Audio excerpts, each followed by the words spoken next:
প্রিয় সহকর্মীবৃন্দ, প্রায় 1 বছর আগে আমি বলেছিলাম আগামী নির্বাচনকে ঘিরে অদৃশ্য শক্তি কাজ করছে।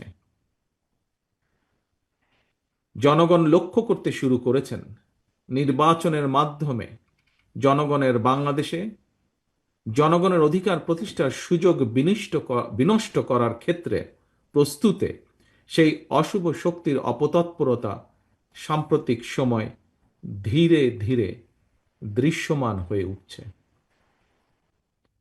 প্রিয় সহকর্মীবৃন্দ, পতিত পরাজিত পলাতক স্বৈরাচার মুক্ত বাংলাদেশে অন্তর্বর্তীকালীন সরকার যখন জনগণের অধিকার প্রতিষ্ঠার পথে হাঁটছে, তখন কোনো কোনো রাজনৈতিক দল নির্বাচনের মাধ্যমে জনগণের অধিকার প্রতিষ্ঠার পরিবর্তে তাদের দলীয় স্বার্থ চরিতার্থ করার জন্য নানা শর্ত আরোপ করছে এবং এই শর্ত আরোপ করে নির্বাচনের পথে হয়তোবা পরিকল্পিত উপায় বাধার সৃষ্টির অপচেষ্টা করছে বলে বহু মানুষ এরই ভিতরে ভাবতে শুরু করেছেন।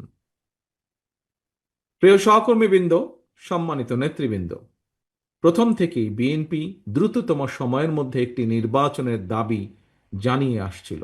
কারণ বিএনপি মনে করে আগে জনগণের রাজনৈতিক ক্ষমতায়ন প্রয়োজন।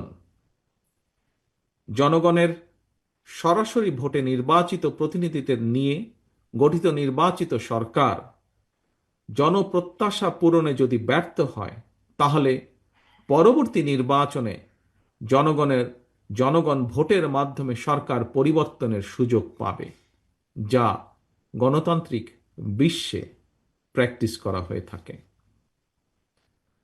সুতরাং পুঁথিগত সংস্কারের চেয়েও কার্যকর গণতান্ত্রিক রাজনৈতিক চর্চার মাধ্যমে জনগণের অধিকার প্রতিষ্ঠা অনেক বেশি জরুরি। রাষ্ট্র এবং রাজনীতিতে সংস্কারের ব্যাপারে বিএনপি সম্পূর্ণভাবে একমত। সংস্কারের গুরুত্ব আছে বলেই বিএনপি 31 দফা কর্মসূচি ঘোষণা করার পরেও অন্তর্বর্তীকালীন সরকারের উদ্যোগে নেওয়া সংস্কার প্রস্তাবে সক্রিয়ভাবে সমর্থন এবং সহযোগিতা দিয়েছে। আমি রাজপথের সহকর্মী সহযোদ্ধা প্রতিটি গণতান্ত্রিক রাজনৈতিক দলের প্রতি আহ্বান জানিয়ে বলতে চাই, সংস্কারের প্রয়োজন রয়েছে অবশ্যই, তবে জনগণের অধিকার চর্চা এবং প্রয়োগের পথে বাধা সৃষ্টি করে কোনো সংস্কারকেই টেকসই করা যাবে না। পরাজিত পলাতক স্বৈরাচার মুক্ত বাংলাদেশে গঠিত বর্তমান অন্তর্বর্তীকালীন সরকার জনগণের অভিপ্রায়ের সরকার। তবে এই সরকারের কাছে অবশ্যই একটি দক্ষ এবং জবাবদিহিমূলক রাজনৈতিক সরকারের মতন পারফরম্যান্স আশা করা কোনো যৌক্তিক কারণ আছে বলে আমি মনে করি না। সঙ্গত কারণেই অন্তর্বর্তীকালীন সরকার যত বেশি দিন ক্ষমতায় থাকবে, তাদের দুর্বলতাও তত বেশি দৃশ্যমান হতে থাকবে। বিভিন্ন পরিস্থিতি সামাল দেওয়ার ক্ষেত্রে অন্তর্বর্তীকালীন সরকারের দুর্বলতা যত বেশি প্রতীয়মান হবে, জুলাই গণ অভ্যুত্থান বিরোধী অপশক্তি 5ই আগস্ট নিয়ে তত বেশি বিভ্রান্তি সৃষ্টির সুযোগ পাবে। ফ্যাসিবাদ বিরোধী আন্দোলনে আমাদের রাজপথের সহযোদ্ধা গণপরিষদ সভাপতি নুরুল হক নূরের উপর হামলা সহ সাম্প্রতিক কিছু ঘটনা স্পষ্ট দেশের স্থিতিশীল পরিস্থিতি ক্রমেই জটিল হয়ে উঠছে অথবা জটিল করে তোলা হচ্ছে। প্রিয় সহকর্মীবৃন্দ, সম্মানিত সভাপতি, সম্মানিত নেতৃবৃন্দ, বিবেক হচ্ছে মানব সমাজের সবচেয়ে বড় আদালত। এই বিবেকের আদালতেই আজ আমাদের আত্মজিজ্ঞাসা করা দরকার, নির্বাচন হতে দেওয়া হবে না এই ধরনের উচ্চারণ ফ্যাসিবাদ বিরোধী শক্তির ঐক্যকে দুর্বল করবে, নাকি পলাতক ফ্যাসিবাদী অপশক্তির পুনরুত্থানের প্রাসঙ্গিকতা তৈরি করবে? অতএব এখনো সময় আছে, আমাদের সতর্ক হওয়া দরকার। পরাজিত পলাতক অপশক্তি কিন্তু সুযোগের অপেক্ষায় ওত পেতে রয়েছে। প্রিয় সহকর্মীবৃন্দ, প্রিয় ভাই বোনেরা, পলাতক স্বৈরাচারের মতন বিএনপির বিজয় ঠেকানোর অপরাজনীতির পরিবর্তে আসুন আগে নির্বাচনের মাধ্যমে বাংলাদেশে জনগণের কাছে দায়বদ্ধ সরকার গঠন করি সকলে মিলে। এরপর রাজনৈতিক দলগুলোর আরও সকল যৌক্তিক দাবিগুলোর সমাধানের পথ খুঁজি আমরা।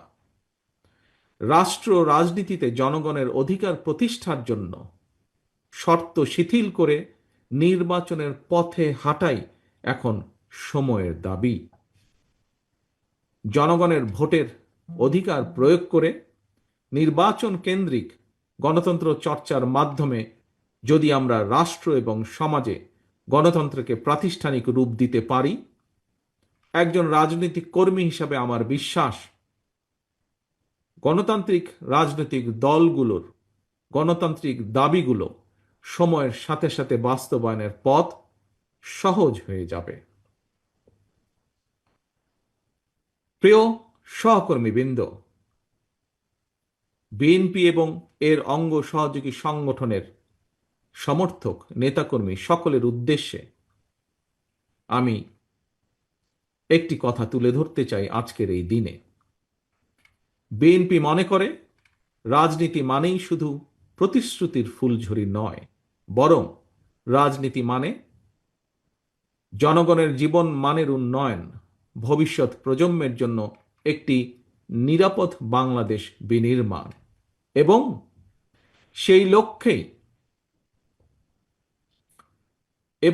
লক্ষ্যেই বর্তমান এবং ভবিষ্যৎ প্রজন্মের জন্য বিএনপি কী ধরনের পরিকল্পনা বাস্তবায়নের রূপরেখা প্রণয়ন করেছে, বেশ কিছু বিষয় ইতিমধ্যেই একটি সুনির্দিষ্ট পরিকল্পনা জনগণের সামনে আমরা তুলে ধরেছি বিভিন্ন কর্মসূচিতে, বিভিন্ন বক্তব্যের মাধ্যমে, বক্তব্যের ভেতর। বিএনপি শুধু পরিকল্পনা গ্রহণ করেই ক্ষান্ত থাকে নাই, কিভাবে কোন উপায় গৃহীত পরিকল্পনা বাস্তবায়ন করা হবে সে ব্যাপারেও বিএনপির পেপার ওয়ার্ক চূড়ান্ত পর্যায়ে। আজকের এই আলোচনা সভায় আমির খসরু সাহেব ওনার বক্তব্যে এ ব্যাপারে কিছু কিছু বিষয় তুলে ধরেছেন। প্রিয় সহকর্মীবৃন্দ, প্রিয় ভাই বোনেরা, সম্মানিত সভাপতি, সম্মানিত নেতৃবৃন্দ, বিএনপি গৃহীত পদক্ষেপগুলো সারা দেশে মা বোন, তরুণ জনগোষ্ঠী, শিক্ষক শিক্ষার্থী সহ বিভিন্ন শ্রেণী পেশার জনগণের কাছে আমাদের সকলকে পৌঁছে দিতে হবে। জনগণের সঙ্গে নিবিড় সম্পর্ক আমাদেরকে বজায় রাখতে হবে। প্রিয় সহকর্মীবৃন্দ, মব ভায়োলেন্সকে আমরা কেউ প্রশ্রয় দেব না। নারীর সম্মান, মর্যাদা এবং অধিকারের প্রতি শহীদ জিয়া, দেশনেত্রী খালেদা জিয়ার প্রতিটি সৈনিক সংবেদনশীল এবং শ্রদ্ধাশীল থাকবে। আমাদের সকলকে সতর্ক থাকতে হবে। আসন্ন জাতীয় নির্বাচনকে সামনে রেখে নানা রকম ষড়যন্ত্রের ডালপালা মেলতে শুরু করেছে। তবে জনগণের সঙ্গে সম্পর্ক থাকলে আমরা বিশ্বাস করি কোনো ষড়যন্ত্র এই বিএনপির অগ্রযাত্রাকে রুখতে পারবে না ইনশাআল্লাহ। ৪৭ বছরের গৌরবান্বিত পথ চলায় বিএনপি বরাবরই দেশের গণতান্ত্রিকামী জনগণের সহযোগিতা এবং সমর্থন পেয়ে এসেছে। তাই আসুন প্রতিষ্ঠা বার্ষিকীর এই দিনে জনগণের কাছে আমরা প্রতিজ্ঞাবদ্ধ হই। গণতন্ত্র, ন্যায় বিচার, আইনের শাসন এবং জনগণের অধিকার প্রতিষ্ঠার পথ থেকে বিএনপি যেমন অতীতে বিচ্যুত হয়নি, ইনশাআল্লাহ ভবিষ্যতেও আমরা বিচ্যুত হব না। প্রিয় সহকর্মীবৃন্দ, প্রিয় ভাই বোনেরা, আপনার দল, আপনাদের দল, আমাদের দল, বিএনপির শেকড় এই বাংলাদেশ। জনশক্তি, জনশক্তি, জনবল, বিএনপির মনোবল। আল্লাহ হাফেজ। বাংলাদেশ জিন্দাবাদ। বাংলাদেশ জাতীয়তাবাদী দল জিন্দাবাদ।